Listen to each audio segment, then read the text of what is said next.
Good morning, good afternoon, and good evening, wherever you are in the world. As always, a joy to be here with you. We are speaking to you from unceded coastal Milwaukee and southern Pomo territory, also known as Sebastopol, California. And my name is Maurizio Benazzo. My name is Jaiya John. I don't have the accent, but we're family.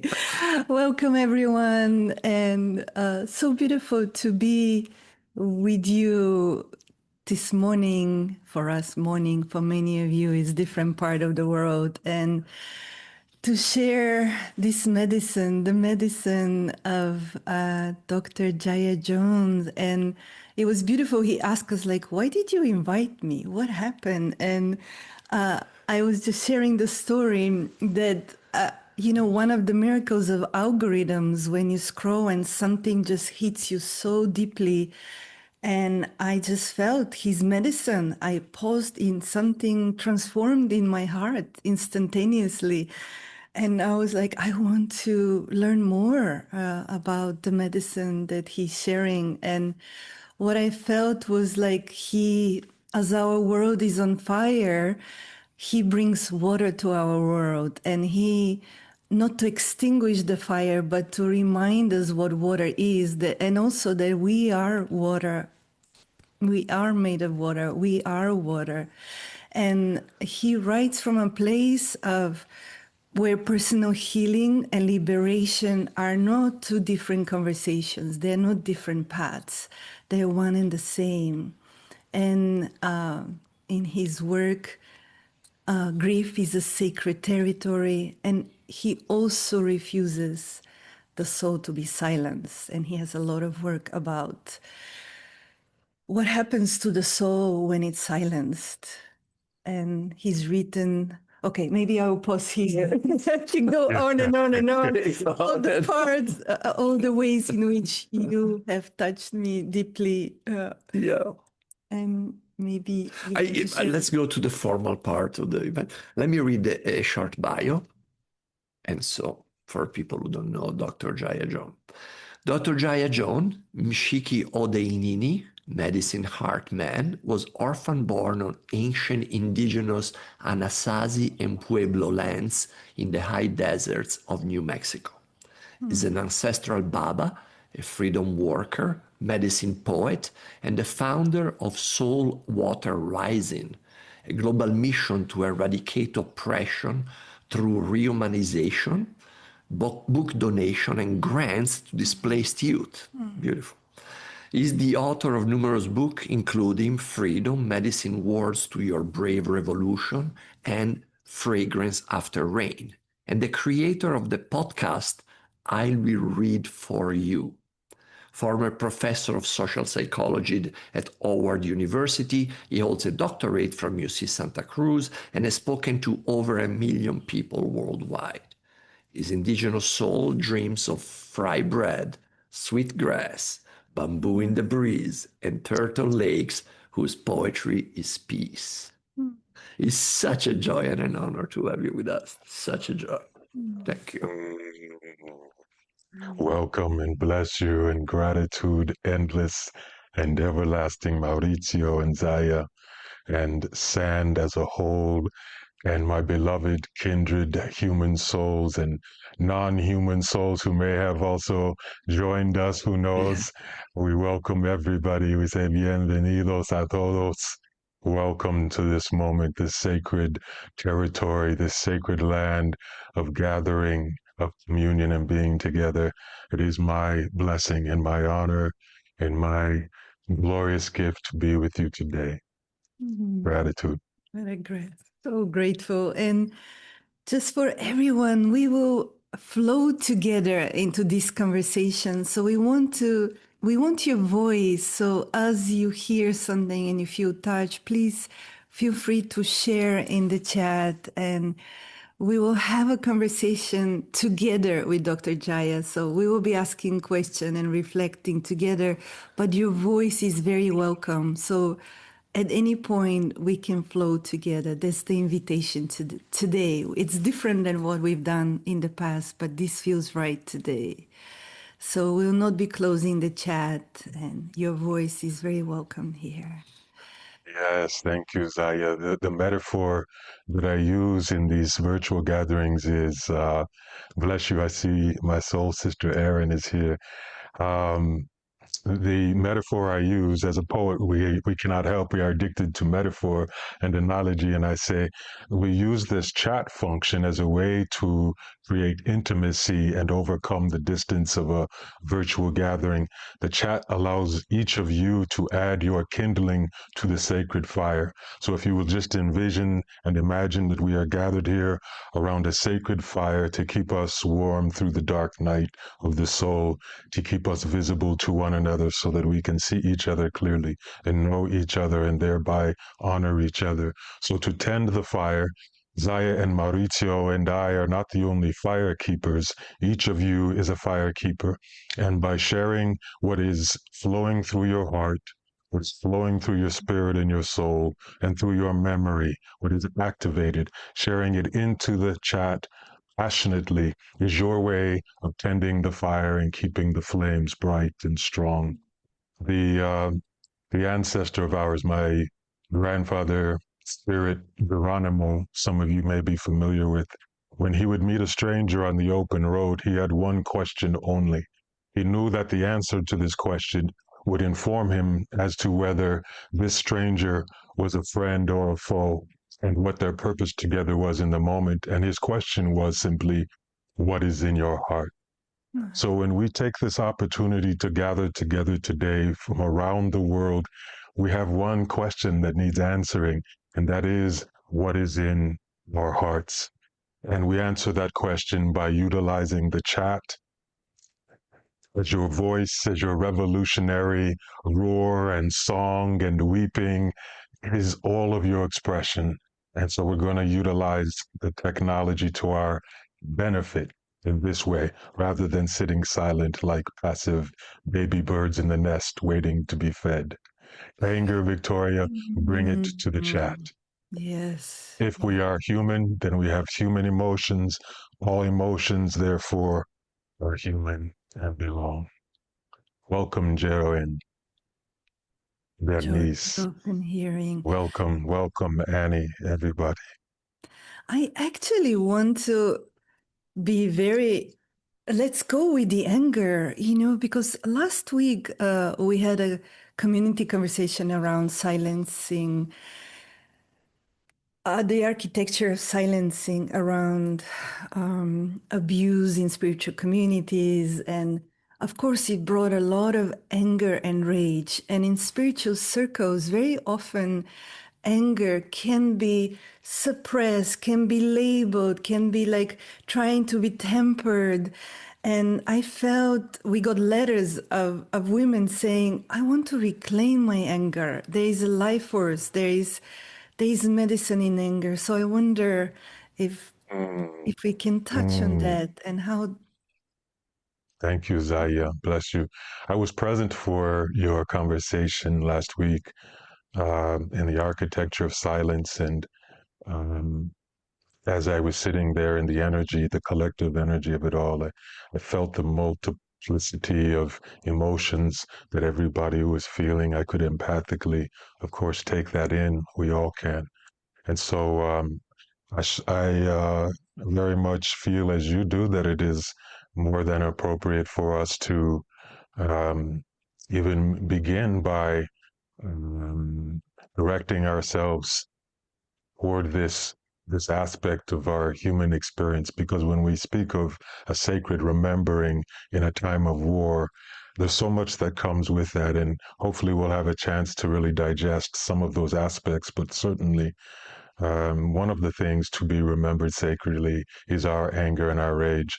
And I will share very briefly before I forget, for those of you who are not familiar, I have a sister friend, Dr. Jennifer Mullan, Mullan, who fashions herself as the rage doctor. And she has been growing and harvesting a wonderful a wonderful ministry around our rightful rage, especially in relation to women whose rage and anger have been even more suppressed than others. Dr. Jennifer Moulin is her name, and she has a book, Decolonizing Therapy, but she also has some wonderful upcoming work. And so you all would like to visit her website or find her. There you go. Thank you, Lisa. Decolonizingtherapy.com. We So I just actually wanted had to a offer. conversation with her. She was one I of our feel, guests a few months. yeah. Yes. Oh, recently. Okay. Yes. Okay. Yeah, very. I mean, her book, Decolonizing Therapy, is an amazing. Yeah. It's Yes. it's so deep and rich and fertile. But this is a very passionate journey that she's on around reclaiming anger and rage in a healthful, liberatory way. Again, particularly as women. Um, Zaya and Maurizio, if we may hold this conversation, I would like us to have a spirit that holds this entire conversation sacredly. So I would actually like to begin, before I delve into the anger and rage aspect, begin with a poetic prayer, if you will, a libational ceremonial offering for us. And I will begin. I will begin with the literary aspect and then move into the water aspect. Zaya mentioned the water. I am a water carrier, a water barrier, an ambassador for the water. I speak for the water. If you give me an indigenous name, let it be he who speaks for the water. And so I want to move us through a libational ceremony, which is great, a very glorious and grave tradition within African indigenous cultural nations and many other indigenous nations to offer libations at the beginning of a gathering to our ancestors and call them to be with us. First, though, I'm going to ask us to open into this poetic prayer, and I'm going to, in part, be reading prayer from a couple of different books of mine. And so we want to hold in our hearts and our spirit in this moment all living things, human and non-human, particularly given the theme of this gathering. We wish to hold in our hearts, in our spirits, in our prayers, and in our love, in our memory and in our intentions, all those souls who currently find themselves under violent, oppressive assault, the assault of empire, the assault of colonization, the assault of apartheid. And so we want to be present with those souls, knowing that they are going through unimaginable realities and moments, whether that be in Gaza, Palestine, in Iran. We send this love prayer out to our loved ones in these lands, in Sudan, in Congo, in the United States, where many are and have been for centuries under continuous assault from oppressive forces, all along Turtle Island, throughout Mother Africa, in Lebanon, Syria,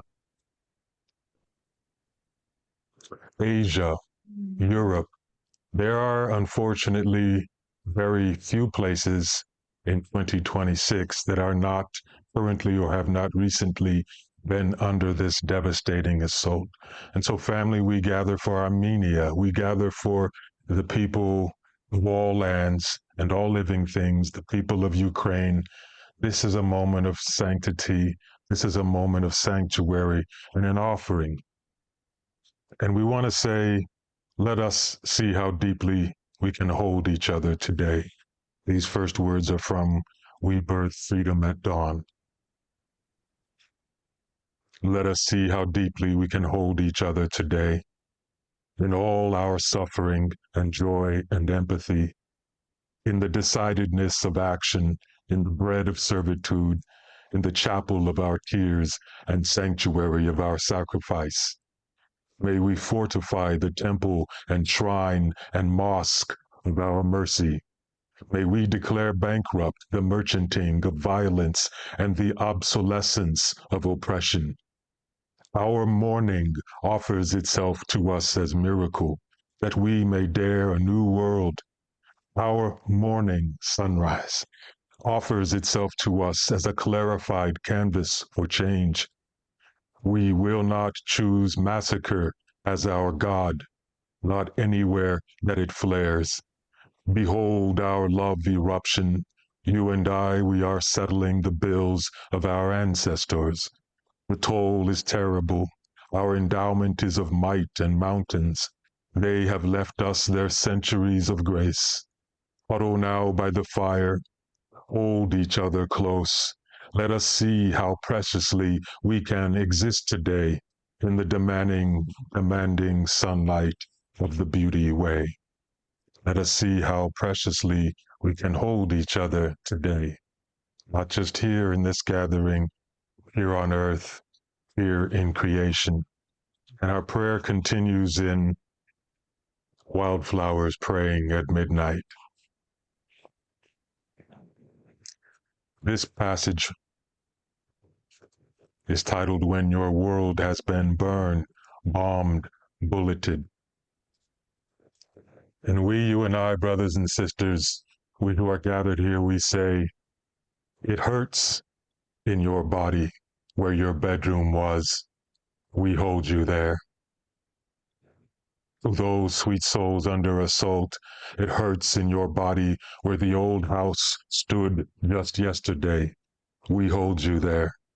It hurts in your body when you think of your elderly neighbors and how they may never return. We hold you there. It hurts in your body when you smell the ash. We hold you there.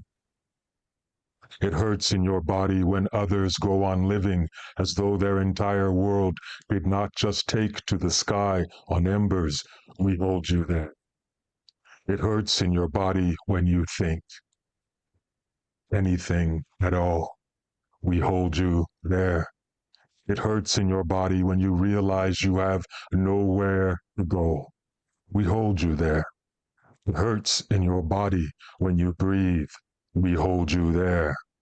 It hurts in your body when you consider the future, the past, your dreams, the belly of your prayers, cold of winter, the howling breeze, the ominous smoke, the abrupt disappearance of your smallest routines, the laughter absent from your street, the children absent from the park, the absence of the park, the terrified, trembling emptiness in your bones, the way your body gushes what you want it to hold, the way it holds in what you are desperate for it to gush.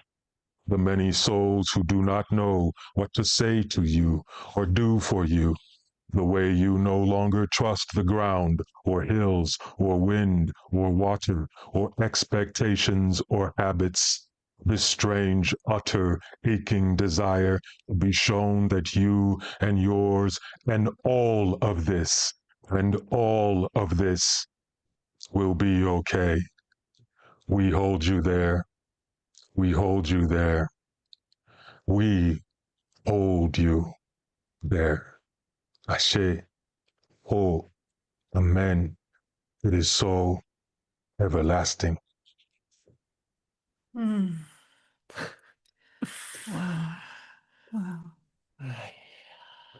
Ashe. Tears belong here with us today. This is one truth I hope we touch on. If you feel soul water rising up in you and wants to come out of you, may you please bless yourself and be us with your tears. Release them. We have been conditioned by a very unwell collective culture to feel shame for our tears, feel that they must be partitioned and segregated into only certain areas of our life and certain moments, and that most people should never witness our tears, and that tears are evidence of a weakness when in fact they are the divine strength of fluidity, of softness and gentleness. Our tears bring us back to our river nature, our ocean nature, our water nature. And so let us flow with our tears. Let us flow into libation and call forth our ancestors, human and non-human, so that we may be fortified and strengthened to be with each other today in a true way, an honest way. So let us use the chat function now to call forth your loved ones who have changed to light in the Indigenous language of my people, my lineages. I say that those who have passed on, who have crossed over the river Jordan, they have changed to light. Bring the tears, Carol. Bring the tears, Dana. Bring the tears. Irrigate our desecrated and desolate and drought-stricken inner lands, the lands and territories of our soul. In a time of war, which is always sacred remembering, must include a remembrance of our water nature. Here we call out simply those loved ones of ours who have changed to light, the ancestors who inspire us from the other side, those who lived well in their day. These could be people who inspired you, your sheroes and heroes, your historical figures, family members and friends, your plants and animals that have passed on and changed to light. Let them be with us here now. Say their names, speak their names, use the chat, use your breath. Speak Betty, speak Leroy and Paul, speak Eileen and Hank, Sammy and Mitzi, Pauline, Auntie, Muriel, Danny and Tony, Norma, speak, Kathy, speak. We need you ancestors to be with us. We need to feel you on our skin and in our heartbeat and in our breath. Speak. Let your grief come through. Grief is what we will remember today. In a time of war, we will embrace our grief. And we call out libationally Monica and Loretta and Chester and Ruth. We call out my beloved sister, Juana, who changed to light last summer, Augusto and Nikki. We call out all the souls. We call out the old growth, timber forests that have been murdered and destroyed. Freja and Dan, we call out Frida Kahlo, we call out the artist and the activist. We call out the revolutionaries, Victoria.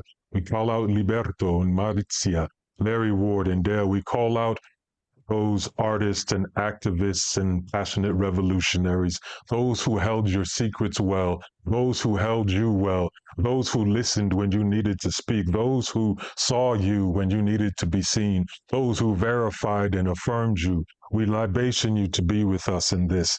This is not just a gathering. This is not another box to check. This is ceremony. This is ritual. We are remembering sacredness. We are remembering sacredness. We are remembering holiness. We are remembering what it means to feel the sacred blanket of our people wrapped around us. We are remembering the soil and the territory that birthed us. We are remembering the sky that is above us and comforts us. We are remembering the waters and rain, the earth beneath us. We are remembering the gardens that grow, the foods that feed us, the trees that stand sentry for us. We are remembering the enormity of life and our great weaving within that quilt. We are remembering ourselves as a part of the sacred web of life, the sacred hopi hoop of life. We are remembering that we are not alone, that we are in the communion, in the river. We are not isolated. We are not that which is outcast. We are embraced by life, and all the ravens, the thunderbirds, the Sankofa birds, the hawks and the eagles remember us. The wolf and the bear and the coyote, they remember us. The grass remembers us. The wind remember us. The flowers flowering remember us. The seduction of bees remembers us. The nectar and the honey of life, the manna of heaven remembers us. The soul of our soul remembers us. We are not small. We are all things, and we are in remembrance. It is so. It is so. It is so. In beauty we breathe, in beauty we walk, this beauty way. Diné Navajo, our kindred souls, they say, walk this beauty way, walk this beauty way. And when the violence erupts, now is the time to walk deeper into the beauty. And so we let it be. We let it be. We let it be. Bless you for joining me. Bless you. Bless you.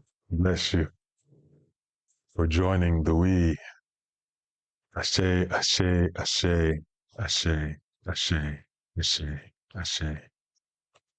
Aho, aho, aho.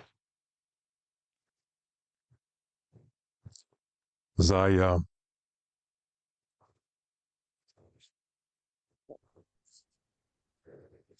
speaks of anger and speaks of rage.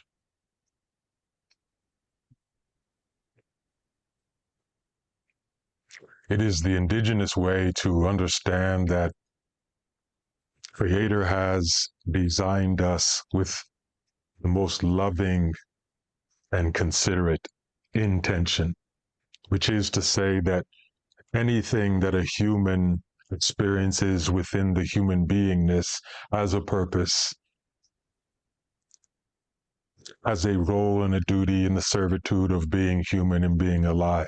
Therefore, our emotions entirely each have their sacred purpose and duty, and this includes anger and rage. We want to announce verbally, acknowledge verbally, that as the veil lifts in these days that we are living together on earth in our era, our season together, no matter our age, if you have just been conceived, or if you are gestating in the womb, or you are being born right now, or you are an infant or a toddler, if you're a child or an adolescent, if you're a young adult, or if you are a more seasoned adult, if you are an elder, no matter where you are in your journey, if you are alive right now on earth, we are part of a sacred cohort. We are part of a sacred community and communion that has a particular duty. And one of those is for us to bear witness in a holy way, in a fertile way, to what is happening. Veils are lifting. Veils that hid for so many souls, not everyone, but for especially those souls who did not wish to see, did not wish to know. It is now becoming more and more difficult to not see and not know the harm that has been happening throughout time. The harm of oppressive structures, powers, and systems. Most readily accessible to us are the harms of patriarchy and the harms of racial supremacy. In much of the world, that particular racial supremacy has been white supremacy over the last number of centuries. These two harms have been operating under the privilege of secrecy, of a veil, where the common humanity is simply not as deeply aware of the harm as it needs to be. And those who are subject to the harm and horror are living in a kind of surreal dream where they cannot even testify to what is happening to them because they are then violently shouted down and denounced, discredited, told that they are making trouble. Our ancestor John Lewis, he encouraged us to make good trouble. The harm of patriarchy and its veil is lifting. We are seeing the horrors that so many women in particular have been excruciatingly living in silence. There is a rightful and righteous anger and rage that comes with that if you care for what it means to be a living thing, if you care for what it means to be of the feminine, if you care for what it means to be of this planet Earth, then there must be a rage or an anger in you at some point, which is a reflection of a deeper energy or spirit, which is love. Anger and rage are love's way of saying, y'all, we must pay attention. This is not okay. This is not tolerable. This is literally outrageous, meaning out of our rage comes the clarity we need to see the harm for what it is and set about ending the harm. So the title of this gathering is Sacred Remembering in a Time of War. And there's so much within that title that we need to really pull apart. And we have such limited time. Let's start with the word war.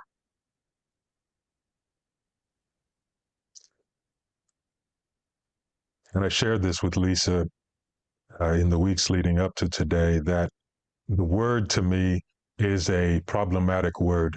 Historically, war is a word that comes from the tongues of oppressors. They declare war.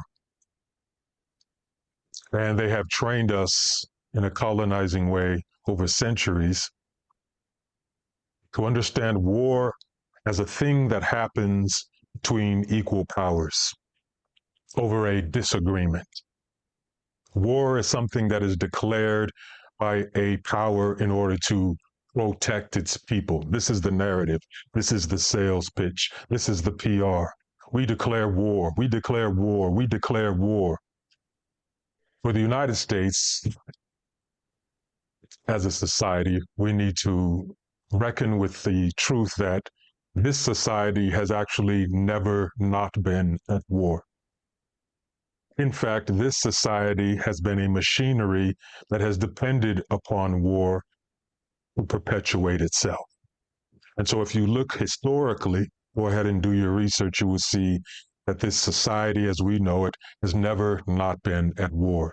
If you look at other societies around the world who are also an aspect of this machinery, which you could call colonialism, you could call it capitalism, materialism, you could call it empire, but the particular machinery of the last 500 years or so, if you look at those nation states, those societies, they too have rarely not been at war. So when we say in a time of war, that's sort of a misnomer. All times are of war. Then the question, sacred remembering. What does it mean to be sacred? What does it mean to remember? And what is it that we are remembering?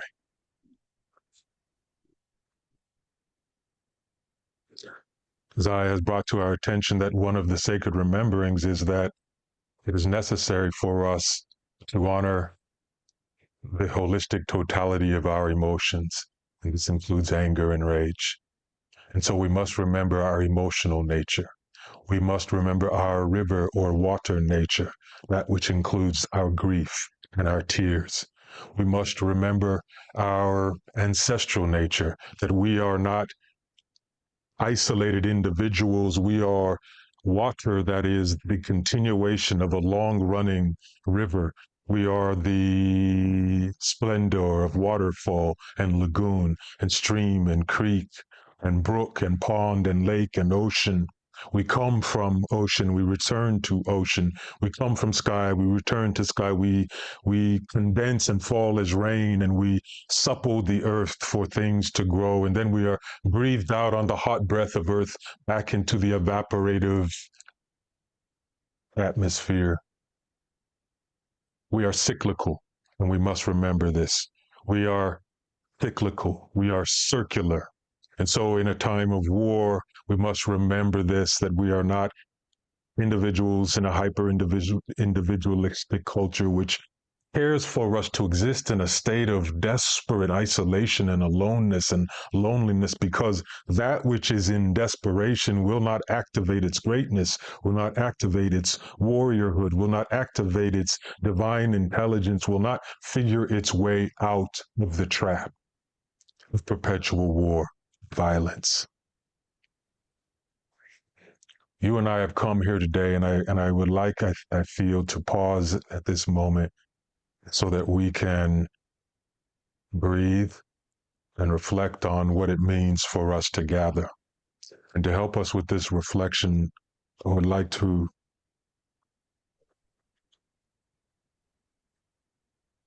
share this word on what it means to gather. Continue to flow. You've been flowing so beautifully in the chat river. So this comes from my book, Freedom, Medicine Words for Your Brave Revolution. Medicine Words for Your Brave Revolution. And this passage is titled, Gather Your People.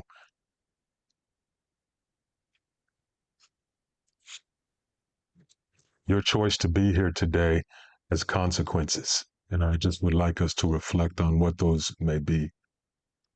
Your choice to go forth from this gathering, encouraging the people in your life who gather, it has consequences. And so let's take this moment and feel these words and their truth. Follow my voice as your guide, as your chaperone, as your shape-shifting river walker, your shepherd. Let the vibration sink into your body and release somatically the tension from your life and day. Let this ceremony entirely, as long as we are together, be a ceremony of you releasing tension and anxiety and fear and trauma and hurt and returning to your divine wholeness. Your divine wholeness. Gather your people. You aren't just a person, you are a people. Gather your nation, gather your power.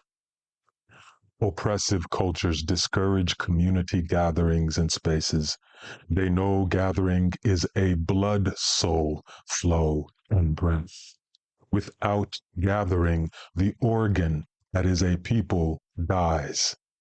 Resist your oppressors' discouragement for your gathering. Be more determined to gather when you face resistance. Resistance is a sign that your gathering has medicine, potential, and promise for your people. Family gathering is how you create safe spaces for your people.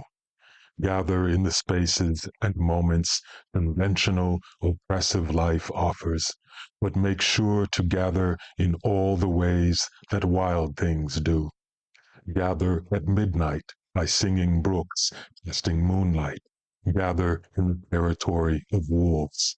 Gather for long hours, eating slowly, talking story, candlelight or fire.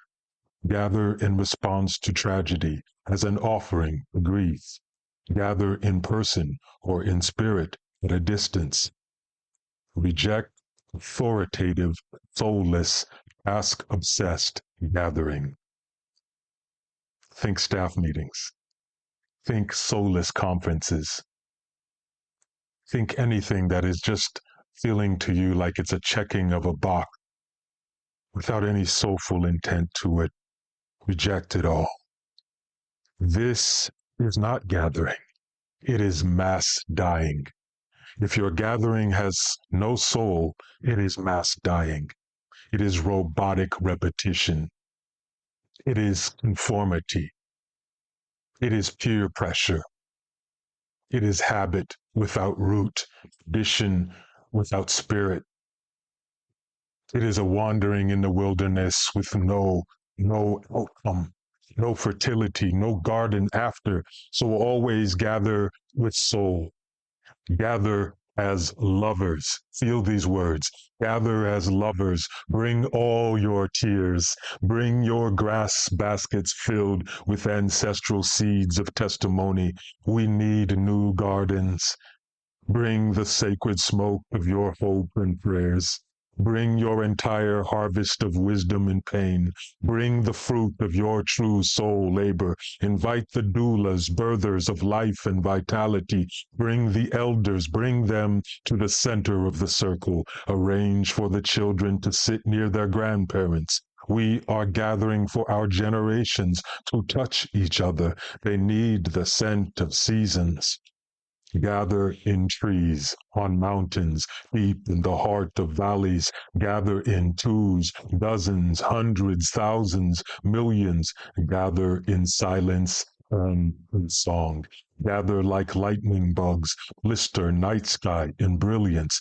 Gather like water after rain, drop by drop, move over earth and barrier until you find each other, and become puddle, pond, lake, river, ocean. Gather the way you gathered as children in summer, so alive with the moment and swept together by love and adventure that all else not of your gathering glory is swept away. They will not want you to gather. They will scheme and plot for ways to prevent or end your gathering. They will send spies and scouts and scour the perimeter, squinting into your gathering, looking through glasses, cataract hazed with the film of supremacy, sickness. The hungry ghosts will peer through their clouded lenses, but they will not see you. They will not see us, for you will have transformed together into pure soul, and you will be a sacred song, a sacred thing, untouchable and on fire with diaphanous flame. Thank you. We can pause in silence for a moment and let everything we are feeling be felt.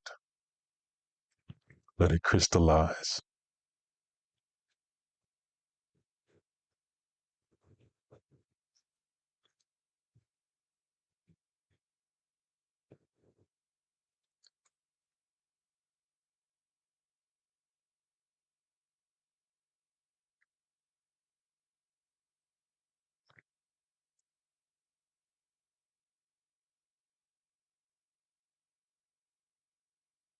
Bless you for receiving. We can return to anger and rage and really anything during our Q&A conversation. Now let us pause with this idea of gathering. When you pay attention as your child is showing you something, that's a gathering. When you catch the tears of your friend, that's a gathering. For you men folk, when someone is in pain and trusting that you are a safe space for them to share their pain, and you don't set about trying to fix their pain, but you just listen, that sacred practice of listening is a gathering, is a gathering, is a gathering. When you go sit out in the sun and let its glory sink into your bones, that is a gathering. When you stop and smell a flower, that is a gathering. When you let poetry effuse its way up and out of you, that is a gathering. When you grieve your people, it's a gathering.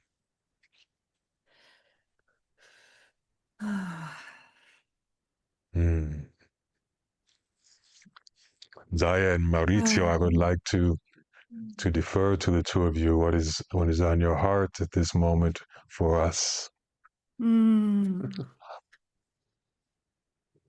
I grieve. It's now very, very present, and the longing of grief being held in community. And I was just feeling, as we, all of us, many of us, we're watching the news and we are feeling the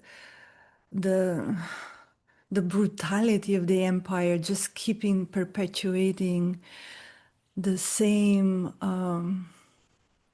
way of us moving from Gaza to Lebanon to Iran, as we're watching an ancient Persian civilization and temples being destroyed ruthlessly. And it feels almost like we're sensing the deeper roots of those civilizations coming.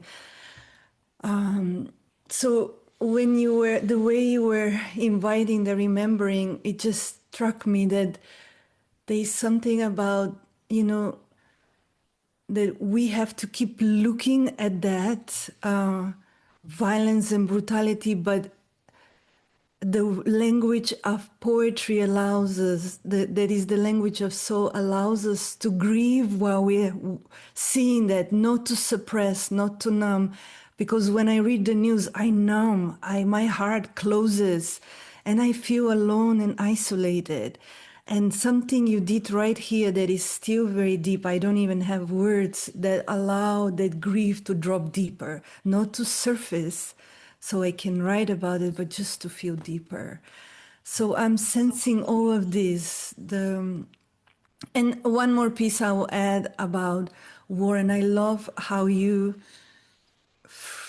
remove the obviousness of war, like question even what is war, but also to name that wars are also within us, like they are, we see them in the world, but I see them in me.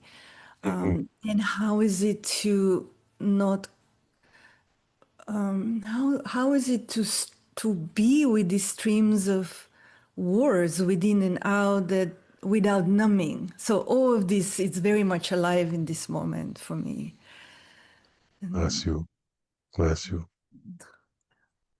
I simply wanted to cry, and I cried. Again, I'm absorbing you as I am a sponge, and you're giving me sacred water. You are making the water of my body more sacred. You are making me recognize the sacredness of my water, the water that is making me. And yeah, you're medicine. That's what I have to say. Bless you, brother.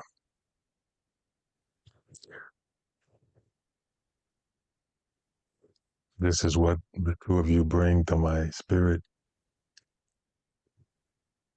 When the perpetrators of what we call war are perpetrating,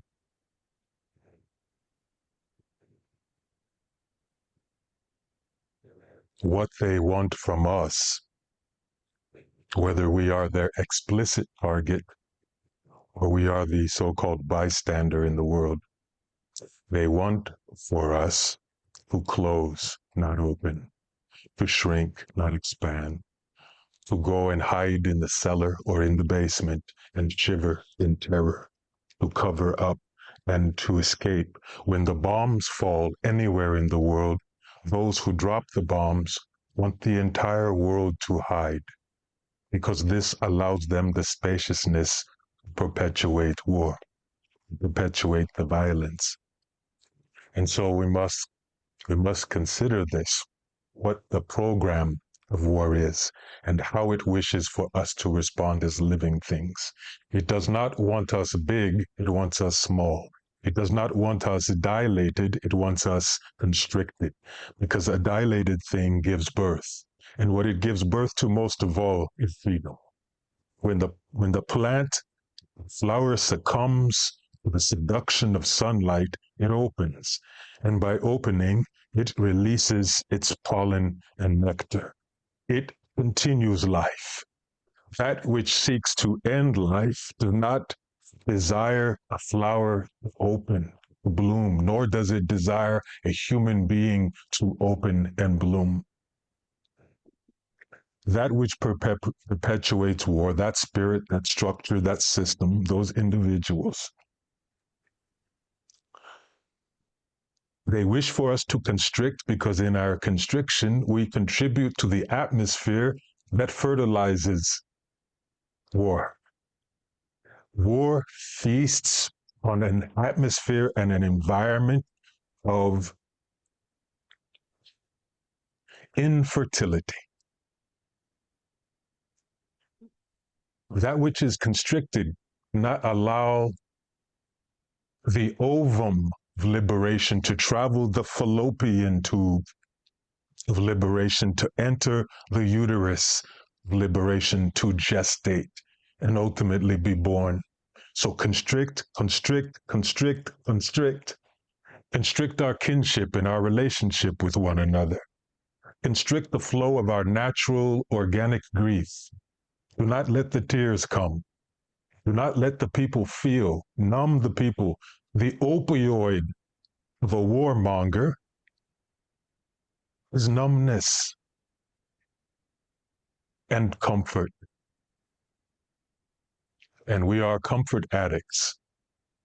So many of us in this world in 2026, we are addicted to comfort because the colonial projects, which focus on tangible, physical, material graces, which are not of themselves a negative or positive thing, but our relationship to them becomes an addicted one, then we cannot bear the discomfort required to stand up against violence and oppression. I cannot bear it. And so Wow.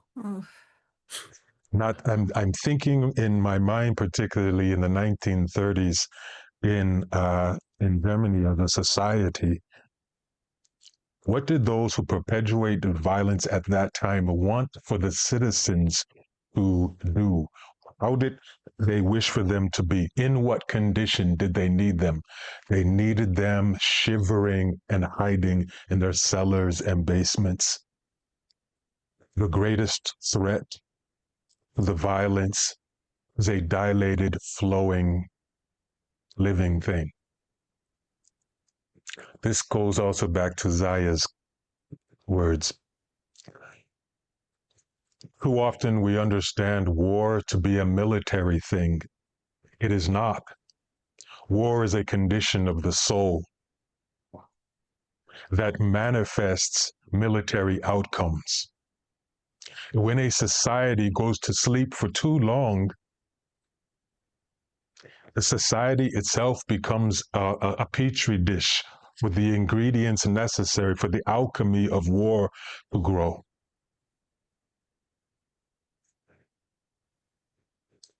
So when we think of current mass violences in this world, wherever they are, and we try to fathom and understand why they are happening, we must indict our own role and duty, not individually, but collectively. In other words, what condition of my soul has been contributing to an atmosphere that allows war to grow? Yeah. What condition of the soul of my relationships with family, with friends, with strangers on the street? What is the condition of how I interact with other human beings when I'm driving down the street, when I'm entering the marketplace, I'm in the store, when I'm approached by a child, when children are running by me on their bicycles and scooters and skateboards? Is my reaction irritation or is my reaction love? Oh. What am I fostering? What am I the greenhouse for? What am I growing? What am I growing? And so this sacred remembering for me is a daily practice of examining in a loving and gentle way and assessing and even interrogating, what is my condition? What is the condition of those whom I love? What is the condition of those in my neighborhood and community who have hate for me, who have prejudicial hate for me? What is their condition? And what is my response to their condition? Is my response to their condition violence and aggression? Understandable, and yet is that response not contributing to the atmosphere that war requires? When war is deprived of the oxygen that it requires to gestate and grow, war dies. The oxygen of war is hate and resentment and bitterness and othering and distancing and alienation and labeling and categories. The oxygen of war is an imagination in the human being that has gone to sleep. The coma of creativity in a human being is oxygen for war. The addiction to fear in a human being is oxygen for war. When we become fear-addled, war is in celebration mode. War celebrates our terror and fear. War knows the science of a human collectivity and its conditions and what those conditions give birth to. War knows the science of human trauma and despair. War is a scientist. War studies. But do we, the people, study with the same passionate devotion that war studies? Do we study what we need to remember, that we are ancestral, that we come from people, We have a duty to those people that they sacrificed for us. We remember sacredly each and every day that we are the ones assigned to care for the water and the wind and the sun and the sky and the earth and the animals and one another. Do we remember our sacred duties? Or are we caught up in the rushing, frantic, anxious pace of life that war delights in? The question could be offered this way, framed this way. What creates myopia, cataracts, and glaucoma in human spiritual vision? What are those ingredients? Let us name them, identify them, and then work to dissolve those ingredients. What are the ingredients that clear up the clouded lens through which we see? Let us gather those ingredients. Let's go out into the wilderness and harvest the wild berries and fruits that will help us to see clearly who we are, what we are, why we are, who we are here for, what our servitude is, what our medicine is. As a boy in the mountains, in the wilderness, in the summer, I would go with my friends and gather these berries, and nothing tasted sweeter. It did not compare to what was available in the market, in the grocery. It did not compare. It was miraculous. I could not believe what I was tasting, but I had to go into the wilderness, away from so-called civilization, to encounter the sweetness of that truth. Are we willing to leave the comfort of our condition to wander in the wilderness with an intention to find the sacred, wild growing things that will clear us up? That is our remembrance work in this perpetual time of war.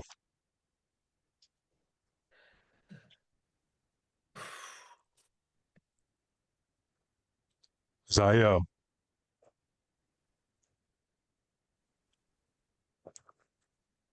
let us speak of grief. We birth freedom at dawn. Our grief is an ocean of tears, so hot that they have melted into one another. Only love can swim the scalding sorrow water and reach the shore of collective human healing. Only love activated into a cause that refuses to wilt over time and generations. Only a love so doused in determination that its roar pierces the chrysalis and calyx of the galaxy and lets in new light and fresh wings. Only a ferocious ancestral wail can break us free. We can no longer afford to grieve timid, alone, and despairing. We must grieve bravely, boldly, and gathered in spiritual revival. We need the old songs. We need hailstorms of rebellion. We need a record harvest of grief. We need unbrokered feral waters, birth waters, and delirious midwives who cannot bear the norm. We need you, each of you, absolutely shed and shorn from your lifelong conditioning. We need you rampant and raw and lustful for freedom, weeping for freedom, standing in the center of this uncountable graveyard and braying at the sky for sanctity to pour out over each fallen, risen, martyred soul. We need you to be you in ways you have never managed to be you. We need you epiphanied and portaled and pilloried by love's courage-dipped arrows. We need you as old as the oldest trees, hawked deep as moon, and absurd like a jungle. Yes, we need you. Here, grief, lust, and lifelike and supernaturally alive, alive, alive. This who is grief. This is how grief behaves. Love walks into a wall, bruises deep, drops off a cliff far too steep, drowns in the ocean, tosses inside a hurricane, meets an impossible, unbearable pain. Blisters in the sun, chokes on fumes, plummets from a cloud, is buried in cold dirt, burns in an inferno, settles in a stream, eases up into sky. A dandelion seed bleeds and bleeds and bleeds, murmurs, pauses, claws, panics, breathes, clarifies, remembers, sweetly, remembers, sweetly, shapes a new clay, dares a new day, holsters agony, rip all the way apart, dares to start, valleys out, peaks and shouts, is cast about, turned inside out, denies the truth, surrenders, holds on dearly, lets go, dreams the past, then wakes to ache, cries a million sacred lakes, laughs again, grows determined, is scalded, stripped, simplified, reorganized, prays for mercy, mercy, cannot bear, and yet bears it though, and bears it through, sloshes, boils, combs, and calluses, softens, fades, then roars, no end, just carries on and on again, smiles one day, the beauty of reaching another dawn, pawns the past, begrudges the future, goes wide-eyed to realize healing, talks about it, holds it in, tumbles back and forth, finds a groove, however shaky, peels off layers, lets it burn, lets it bake, stays what it is, remains anew. Love walks into a wall. This is grief. Thank you. Thank you.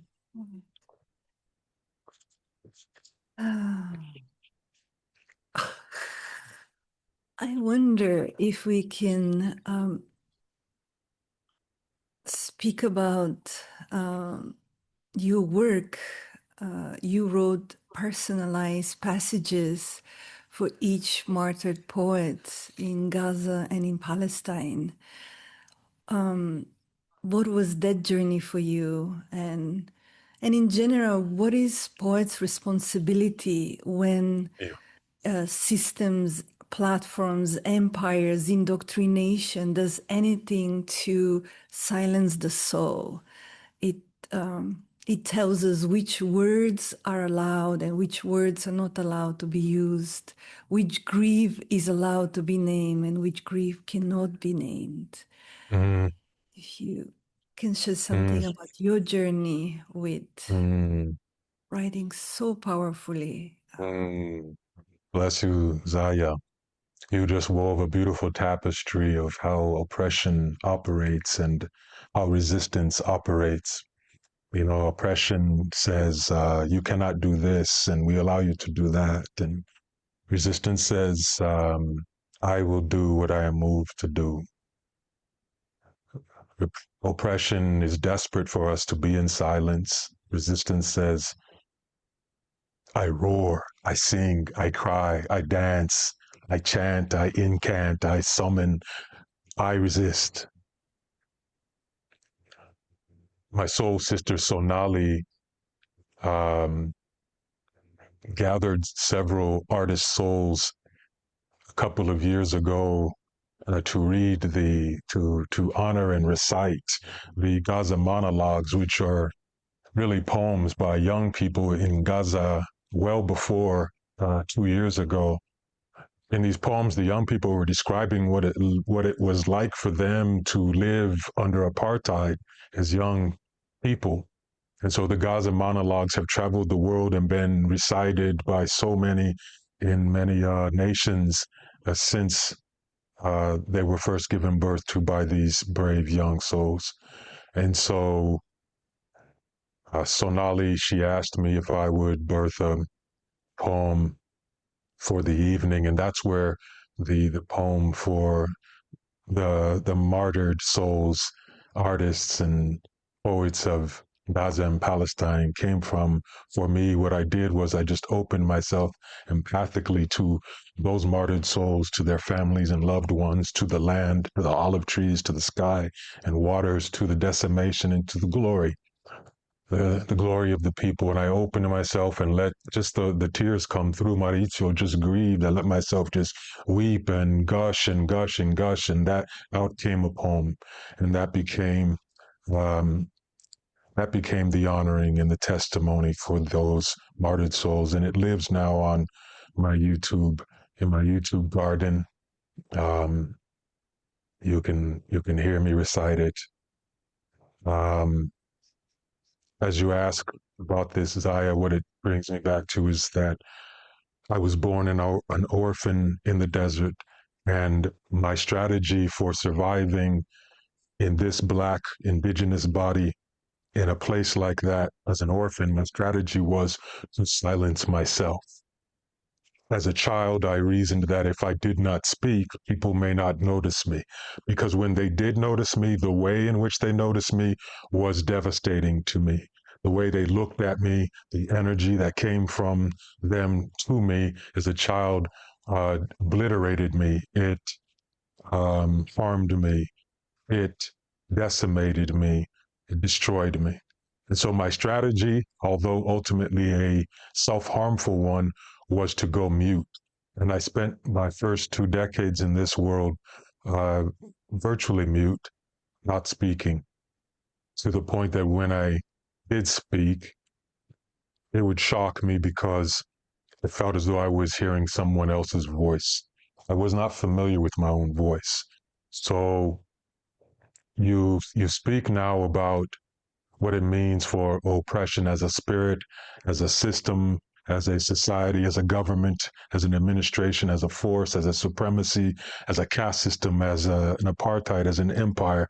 What does it mean for oppression to silence us?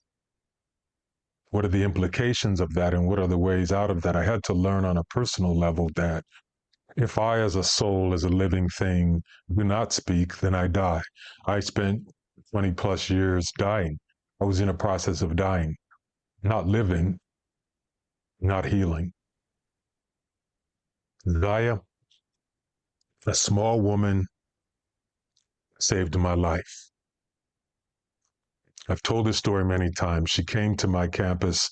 I was 17 when I left La Tierra del Encantamiento, the land of enchantment, New Mexico, and I ended up on this campus as a student, undergraduate student. And one evening, this small woman with really short cropped hair, she came to recite her poetry, and her name was Nikki Giovanni.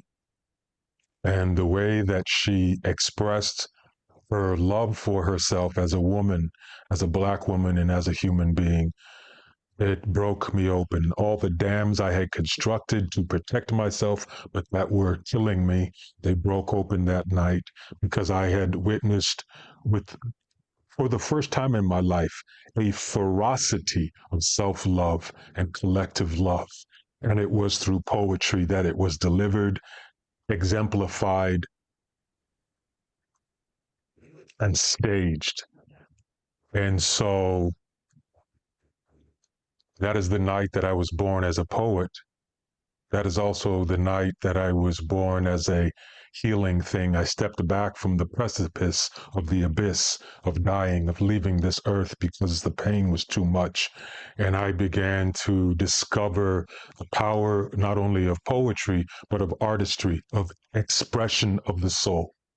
And so I believe that one of the things that you all are doing actually through SAND's mission, first of all, it's an ongoing gathering, largely of Indigenous souls, an ongoing gathering and testimonial and ceremony, a reclamation. But one of the things that is happening within that, anytime we individually or together encourage testimonial ancestral expression, what we are doing is we are resurrecting we are resurrecting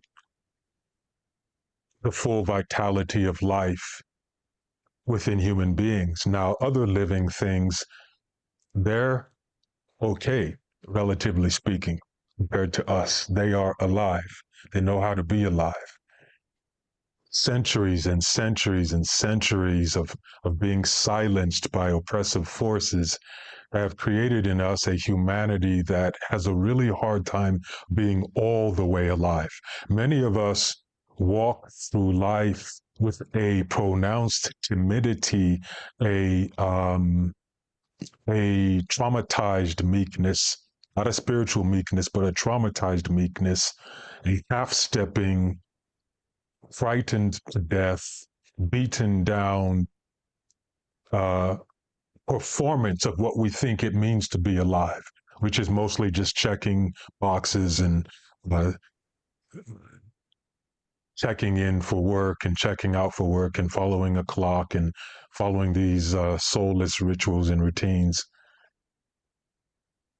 So artistry, poetry are not only pristine forms of activism and revolution and resistance, they are resurrective practices.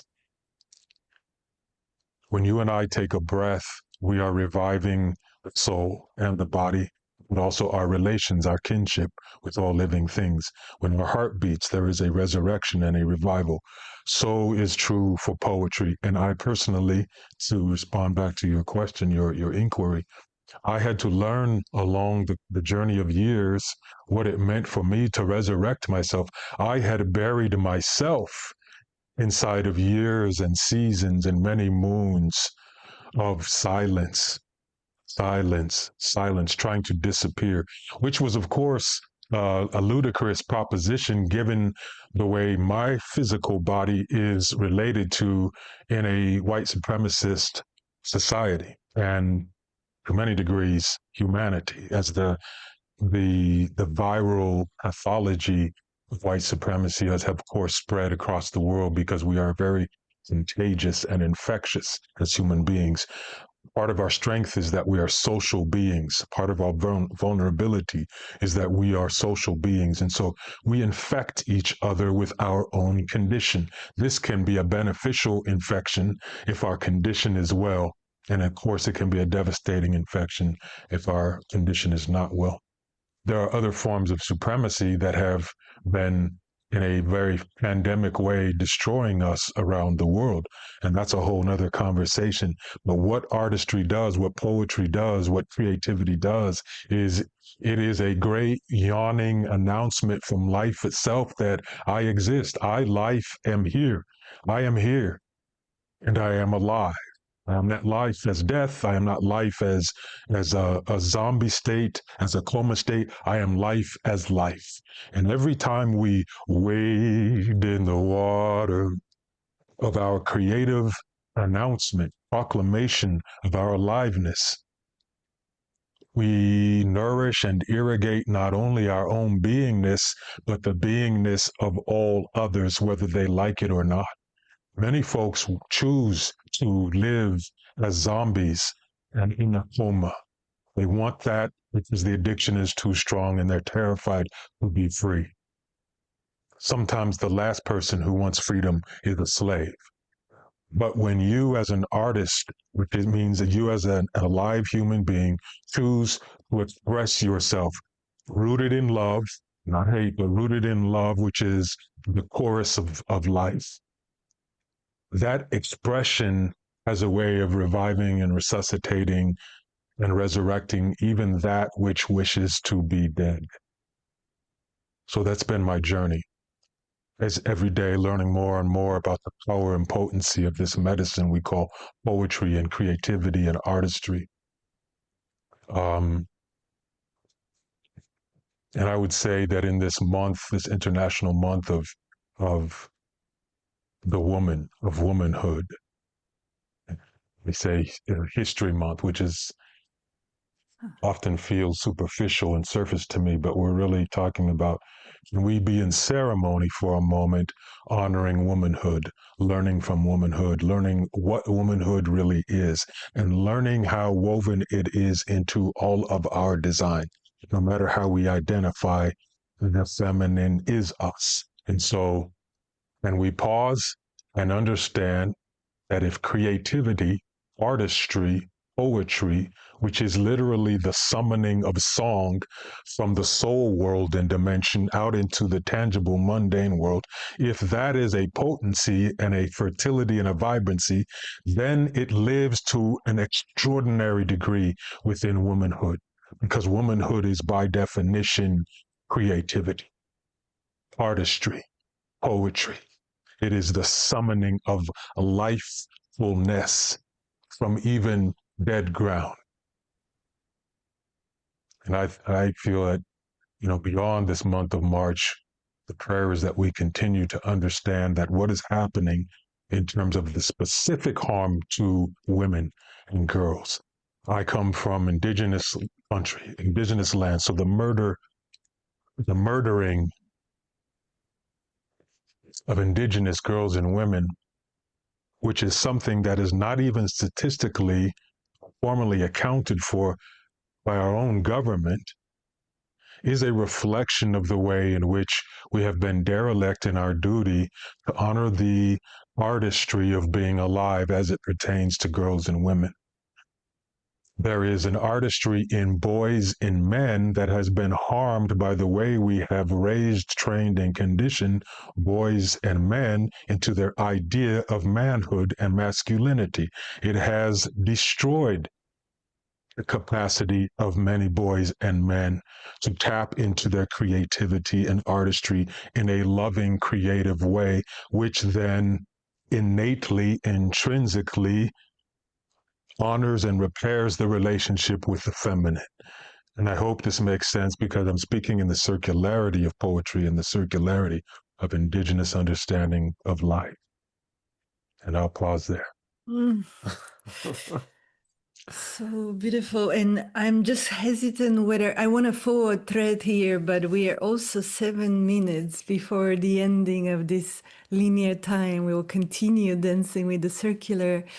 And I wanted to, like, since you were carrying the women, if you can say something about healing and history, like walking with history, like history is not past, history is living here.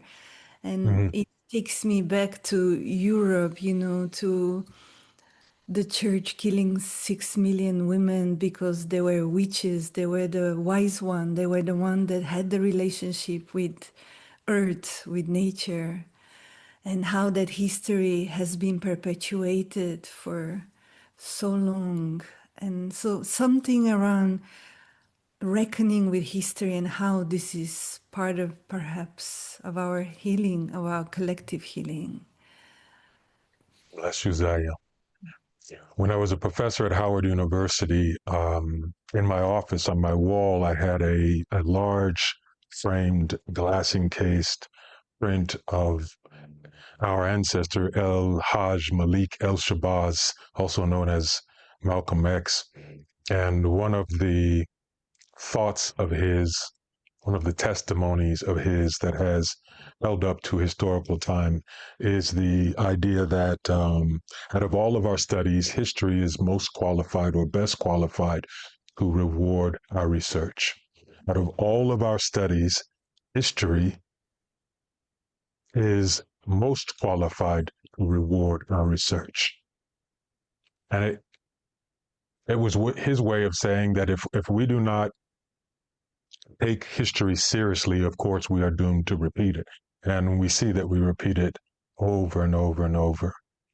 Now, in a colonizing culture, history is treated as a thing to discard because history holds the testimony of the crimes against all living things that colonization perpetuates. So in a colonizing culture, history is treated as a thing of the past. In a colonizing culture, history is treated as an aspect of the linearity of life.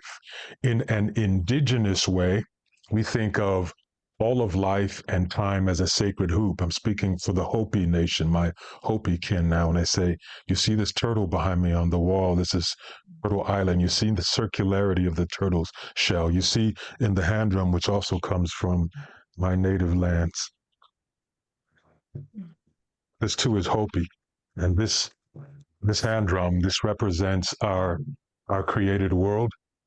And Zaya and Maurizio, you notice that is represented as a circle. This is history. So history is not a linear thing. It does not belong in the past because the past itself is not segregated from our present and future. This is Sipapu. This is the place of emergence, the womb place. If we do not honor Sipapu, that place from which all of life arises, then we destroy ourselves.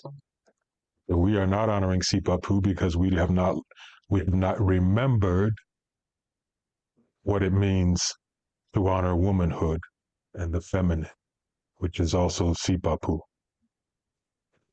Here are the cosmos, the stars, the planets, the oceans, the lands, but it's all living and very much alive within a circularity of time and space and meaning and moment, so that when we speak of history in an indigenous way, we know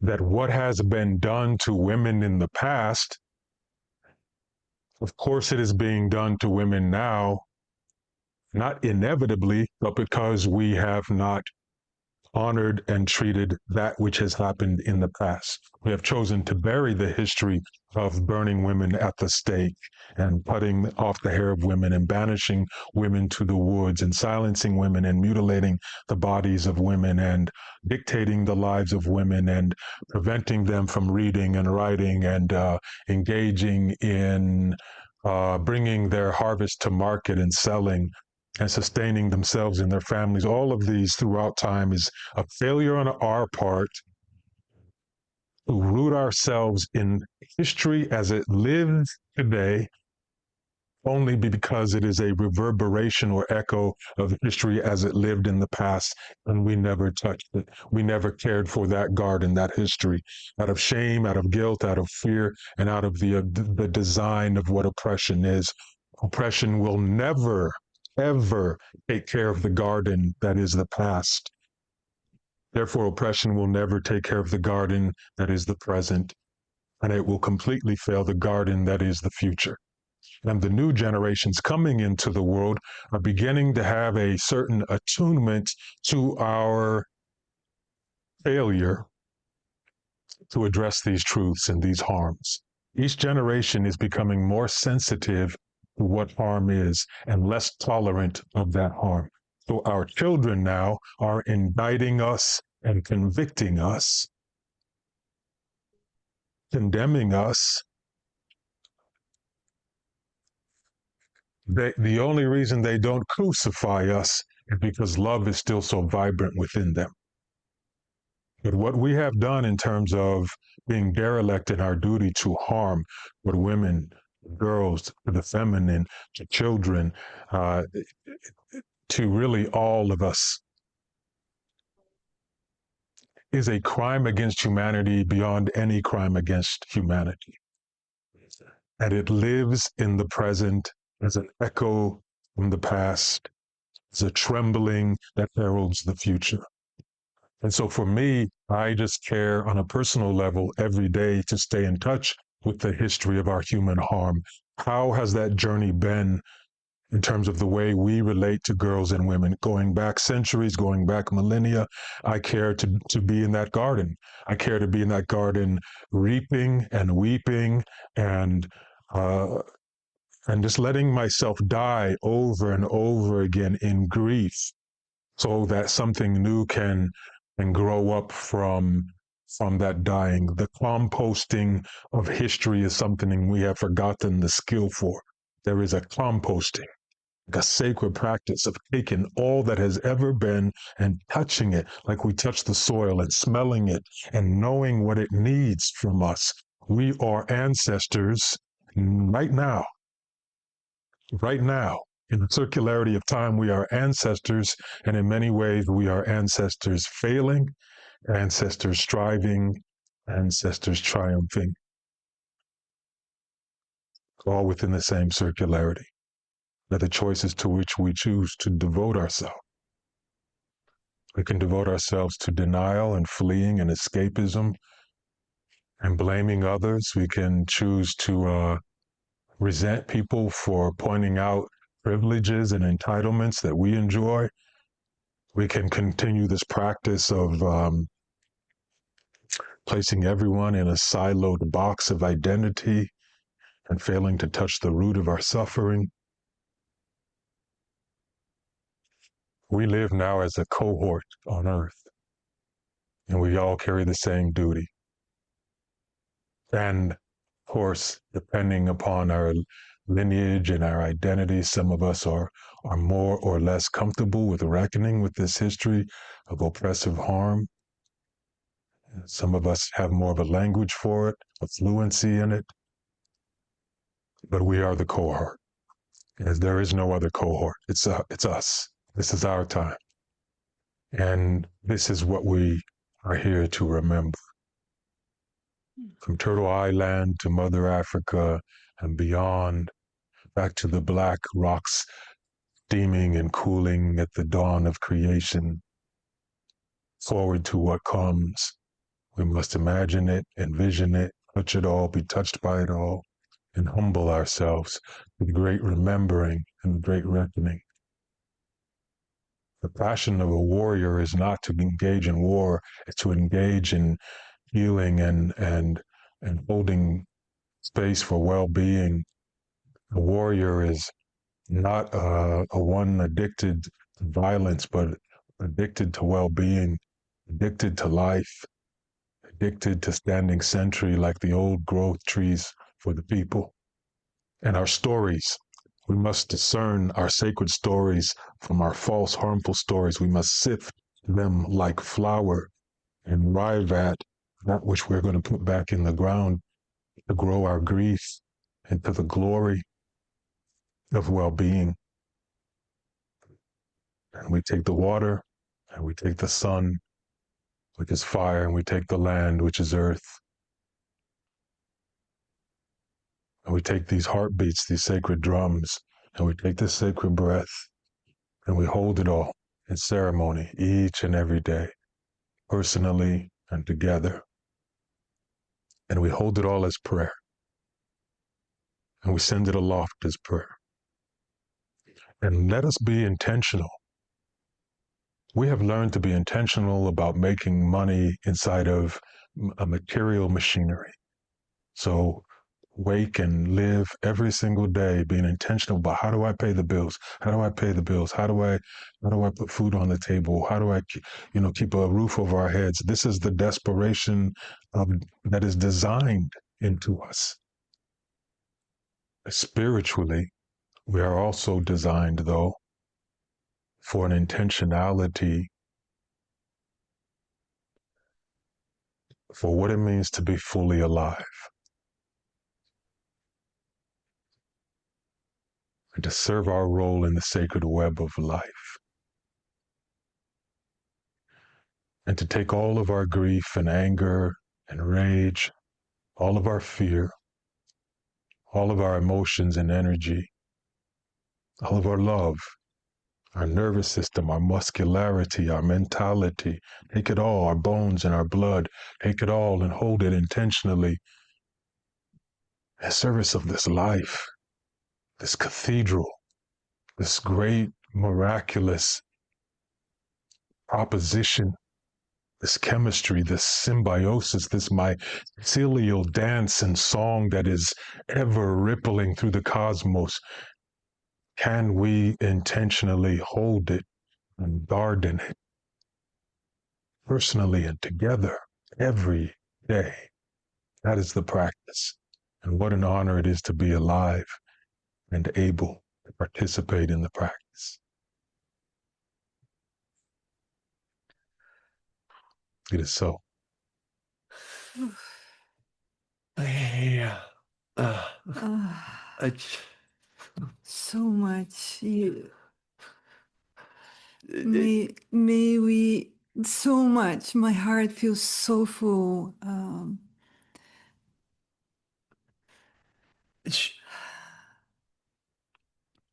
And lots of gratitude is pouring in the chat. And may we walk with all that was stirred here, the grief, the rage, the anger, the honoring of the ancestors, the human, more than human.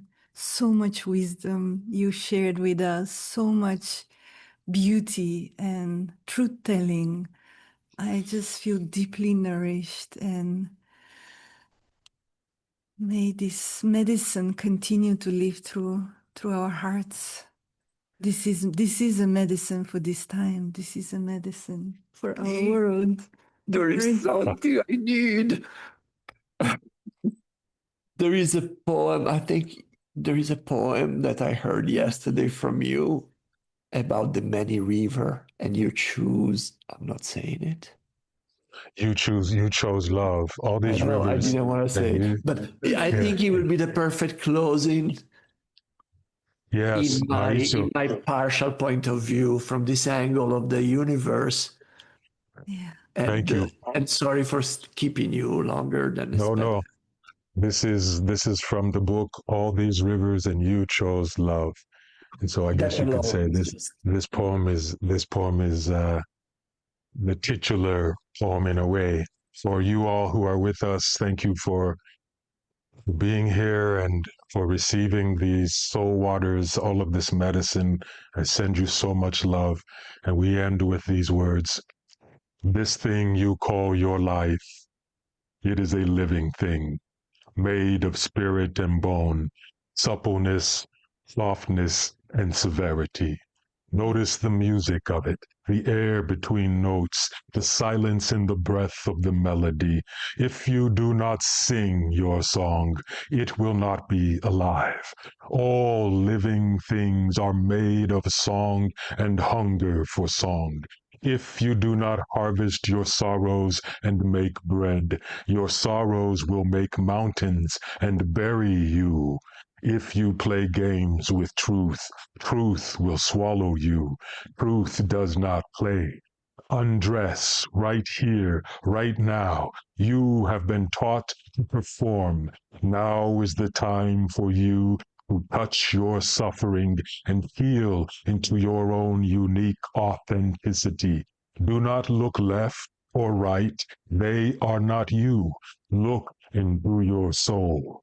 See your reflection in its shimmering surface. There are two ways you can do this life. Two ways. You can be harm, or you can be the immeasurable element called love. Your life is flooded with countless rivers leading nowhere at all, for they are made by humans lost in a human nightmare. Your life is also flooded with the only river that leads to the ocean of peace. Your peace, our peace.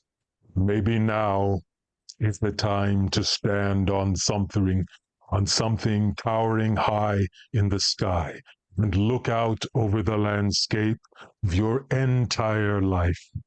Behold your journey. Do something right now that makes your heart cry happiness. Do it now. Even if you are sitting, you can move and dance. Look at you. Look at you. Look at what you have done. All these rivers, and you chose love. Love. Mm. Yeah. Ah. Oh, No. which word? I mean, I so want to Ah. squeeze you in 3D. I so want to hold you in 3D for eternity. You are such medicine, brother. You're such medicine. Abrazos, abrazos a todos, abrazos. Mm. So much love, so much So love. much love, gratitude for this sacred space, for this sanctuary, for this invitation to remember. And deep, deep bow to your soul, brother Jaiya Mm. John. Thank you. Thank you. I receive. Bless you, Zaya. Bless you, Maurizio. Bless you, Lisa. Bless you, Sarah. Bless you, Carlos. Carlos. Bless you. Bless you all. Bless you, my kin, mi pueblo, my people, mi gente, mi todo, all the generations, all your loved ones, all these lands. Bless you. May we be free. May we be free. May we be free. May we do what it takes to be free. It is so. May it be so. It is May so. we choose love. May we Yes. choose love. Thank you, everyone who tuned in today for this incredible gift that we all received. And may we carry it with softness and tenderness into the world.